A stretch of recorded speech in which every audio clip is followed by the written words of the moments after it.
Winning Blueprint presents.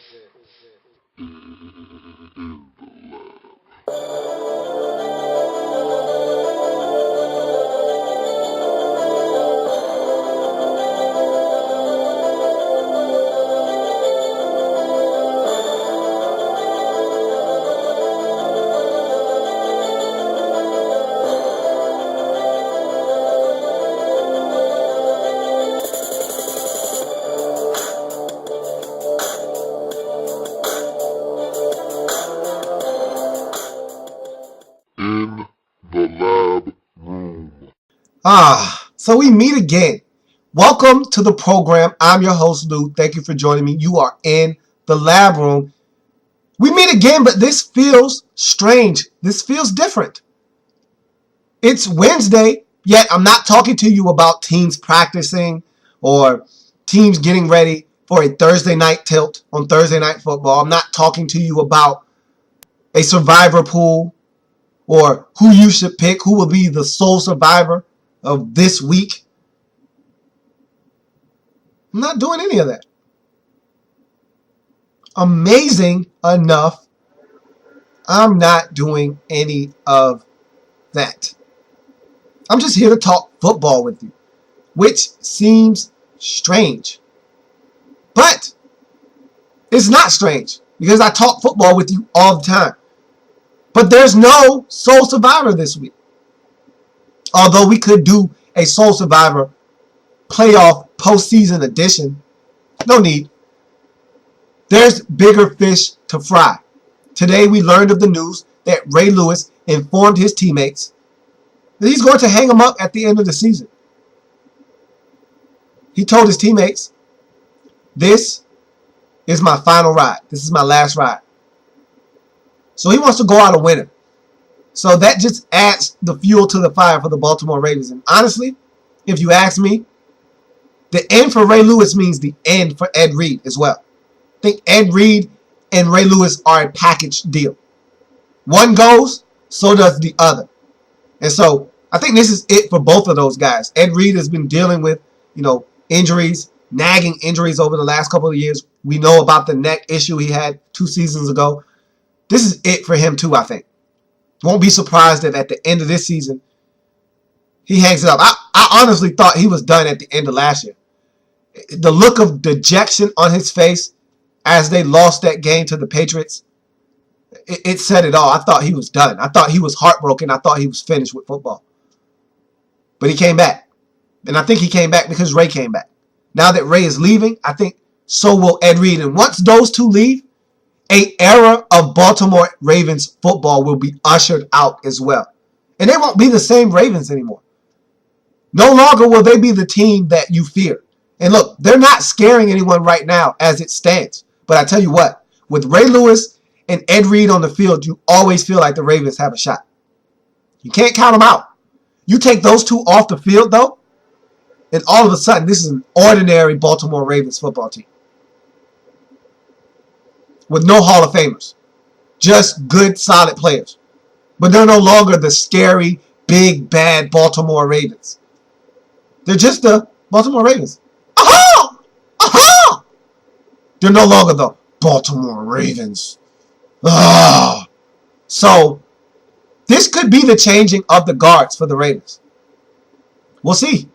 We'll see what Ed Reed decides because it's apparent Ray Lewis has already made up his mind. So it'll be interesting to see how the Ravens play it out now. Does this team use that as a rallying cry? Let's win this one for Ray and go on a huge winning streak in the postseason and finally get over the hump and make it to the Super Bowl? Or will they just play like they've played all season long?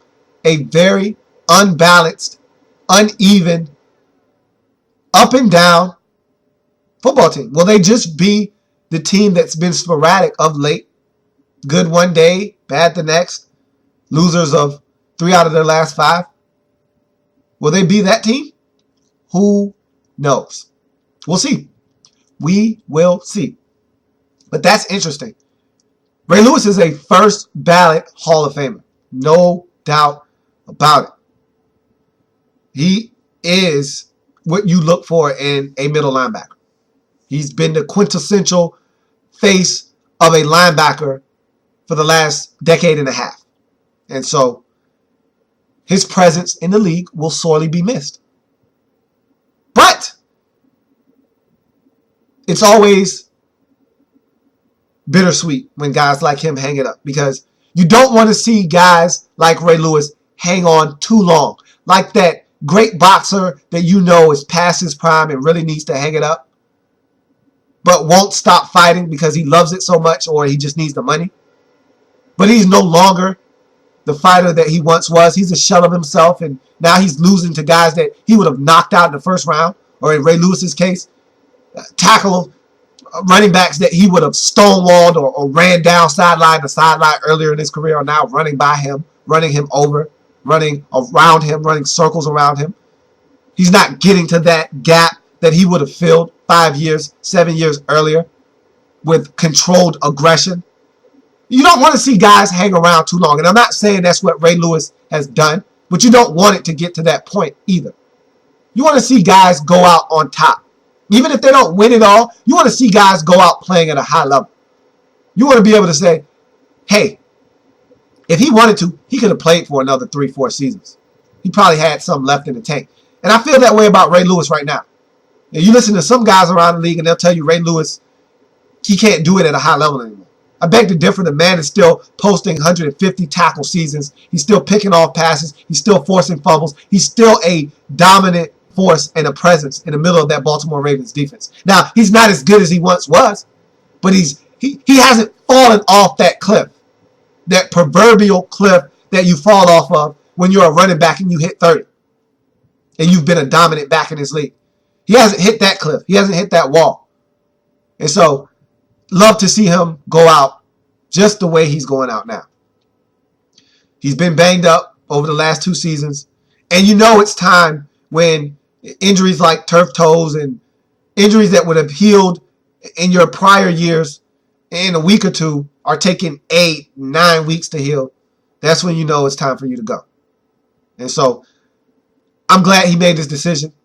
Again, it's bittersweet. Glad because I don't want to see him become a shell of his former self, but also sad because the man has been a dominant force and an imposing figure in the National Football League for the last 15 years. And it's just not the same in Baltimore without Ray Lewis. Whether it's the dance before the game or him getting his teammates fired up to play a game, him giving a pregame speech, or him just going out and delivering on the football field. Don't worry. He'll be in someone's booth or in someone's telecast or on someone's network as soon as he's done. The minute he decides he's done, which he did today, there'll be networks beating his door down to work for them. So you don't have to worry about not seeing his face or hearing his voice. You just have to worry about him not putting on that helmet and pads anymore. But it's been a pleasure and a joy to watch him play football, to grace these football fields. And I honestly can say he's one of the best middle linebackers these eyes have ever seen. Can't say he's the best, but I can say he's one of the best these eyes have ever seen. And so, congratulations to Ray Lewis. You will be a Hall of Famer in 4 years. Now I want to talk about the playoff matchups before I get out of here. There's some compelling football coming our way in Wild Card Weekend. You got the 4 and 5 matchups in both conferences. You got the 5 seed, the Indianapolis Colts, traveling to Baltimore to take on the 4 seed, the Ravens. That's going to be a good football game. Andrew Luck and this Indianapolis Colts team, on the outside, they look overmatched. But if you take a deeper look, a much deeper look at this game, and I'm one of the ones that think that if you're a team in the AFC, you want the Colts, because you should be able to handle them at home. They're not a good road team. But if you take a deeper look at this Colts team, they're playing for something bigger right now. They're playing for Chuck Pagano. They won 11 games this season. They're not afraid of anyone. Andrew Luck For all the turnovers and all of the mistakes he's made this season, the man is a player, and he makes some really good throws. And you give him the football with 2 minutes in either halftime, or the end of the football game, you're in trouble because he knows what to do with it. Don't let this game be close with the Colts trailing by 3 or 4 late in the fourth quarter and the Colts have the football, because you could be in some trouble if you're the Ravens. That's going to be compelling football. You look at Houston taking on Cincinnati, the Bengals looking to exact a measure of revenge from a season ago when they were ousted out of the first round by these very Houston Texans. I think the Texans are going home. I told you last week, 2 weeks ago, if they didn't get home field throughout in the AFC, if they didn't get the number 1 seed in the AFC, there was going to be some repercussions from that. And the repercussion is they're going to lose.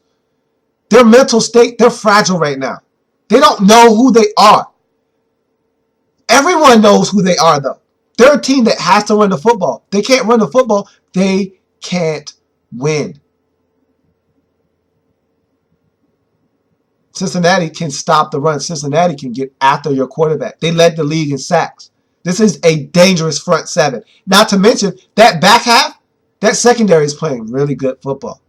This is a dangerous Cincinnati Bengals football team. One that you don't want to play in the first round. And for the Houston Texans, they played so poorly down the stretch. They earned this game, and now they're going to wish they never had. You look at the NFC side of this thing. The 4 and 5 matchup, the 5 seed, the Seattle Seahawks, are traveling to Washington to take on the number 4 seed NFC East champion Washington Redskins. This is a Redskins team that hasn't won a division since 99. Hasn't hosted a home playoff game since that same year in 99. They're riding a 7-game winning streak into the postseason. Dangerous football team. Across the field from them, an equally dangerous, if not more dangerous team in the Seattle Seahawks. Who's been able to tame them over the last month? They've beat up on some good football teams. They've beat some good teams in this season. Russell Wilson is coming of age. 2 rookie quarterbacks in this game. This is going to be a lot of fun. 2 power running games. 2 power running backs. 2 solid defenses. One better than the other. The Seahawks defense, one of the best. They're giving up a shade over 15 a game. Meanwhile, the Redskins are giving up over 24 a game, but the Redskins force turnovers. This is going to be a great matchup. Your rookie quarterback against their rookie quarterback. Your power running back against their power running back. The only problem with the Seattle Seahawks is they don't travel well. They're not a good road team. Will that change? Will they just turn it on in the postseason and win on the road? Will the Redskins continue their assault on the NFL and win their 8th consecutive game? This is going to be compelling football. You look at the other matchup in the NFC. You're talking about the 3 seed versus the 6 seed. The 3 seed, Green Bay Packers, hosting the 6 seed Minnesota Vikings. This is family business. More family business. These teams just met a week ago. The Packers, they didn't want to see these Vikings anymore. They had a chance to rid themselves of these Vikings. They couldn't do so. And oh, by the way, Adrian Peterson has gashed this Packers team for over 400 yards rushing this season. In just 2 games. We're talking about over 200 yards per game against the Packers. They don't want to see this guy. And Christian Ponder had a solid game. A really good game, actually, against the Packers a week ago. He was the reason they lost the first time. So if he plays better, and Adrian Peterson continues to assault the NFL, continues to assault the Green Bay Packers, the Packers could lose this game. They're getting healthier, are the Packers. They're expecting Charles Woodson back in this game. They're getting healthier in every facet. At receiver, at linebacker, at safety. They're playing better on offense. They're getting running backs back. James Starks will probably play in this game. They're getting healthier are the Packers. Randall Cobb didn't play in the Week 17 finale. He's playing in this game. He's a threat every time he touches the football. So the Packers are getting healthier. This is going to be a great game. In the postseason, this is exactly why I don't want my postseason expanded. I don't need you to let in stragglers. Just to think that if we would have had 2 or 3 or 4 extra teams in, you would have let teams like the Steelers, possibly the Bears, or the Giants in. We don't need those teams in. The Giants just got shut out 2 weeks ago in Atlanta. The Steelers are struggling. They've lost 2 out of their last 3. The Bears, they can't score over 20 points on offense. We don't need those teams in the postseason. The teams that did enough to make it this far are where they're supposed to be. And the teams that didn't are where they're supposed to be. The teams that did enough to punch a ticket are in the dance. They got their ticket. They got to go through. The teams that didn't are at home watching the rest of the teams that did on TV, where they're supposed to be. And that's the way I like it. You can call me a purist. You can call me an old hag. You can call me what you like. But make sure that this is attached at the end. I'm a guy that loves to watch good football. And don't you forget that. Don't contaminate my postseason with teams that you're giving a free pass to because they didn't do enough in the season to get in. 12 is more than enough. Don't turn this into a sideshow. Don't need teams like the Jets sliding in through the back door, or the Steelers, who are 8-8, getting in because you want to expand the field. Don't need it. Don't need it. The Bears had every opportunity. The Giants had every opportunity. The Steelers had every opportunity to make it to the postseason. They squandered them, so they're at home, where they belong. It is what it is. It's football. That's why it's the best sport in the world. That's why I don't need you changing it into something that it's not. Now, if you add some more franchises, then we can talk. You add a couple of franchises, you throw one in L.A., God forbid you put one in London, but say you put one in London or you put one somewhere else, fine. Adding 2 more playoff teams would be acceptable. But if it stays 32 teams, it needs to stay 12 teams getting to the show. Simple as that. And that's going to do it for this program. Throw it up. It's a touchdown. And tack on this quick extra point. Now, my upcoming program reads as such. I'm going to cap off the starting 5 here shortly, probably on Thursday, with the combination of In the L.A.B.Room and the Thursday episode. Going to wind that starting 5 down. And really, it's going to keep going because we got 3 of the 5 members of the starting 5 in the postseason, so it just doesn't stop. So, and at least one is guaranteed to move on. So we're going to have something to talk about for at least 2 more weeks. So we're going to have starting 5 programming coming your way. Also, I've got something that I'm going to call lab follow-ups. And if you've been following this program all season long from the beginning, then you know at the beginning I did lab reports for every single team in the National Football League.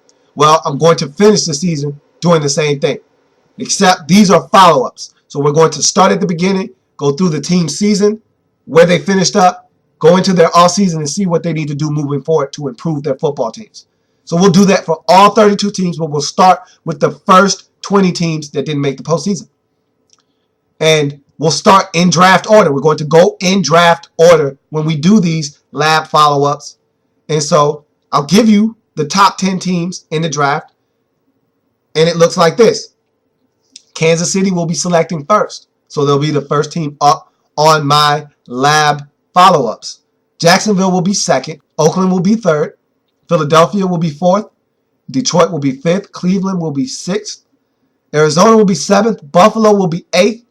The Jets will be 9th, and Tennessee will round out the top 10 at 10. Keep in mind, there are 10 more teams that didn't make the postseason. For those of you who want to know, I'll keep going. San Diego is 11th. Miami is 12th. Tampa Bay is 13th.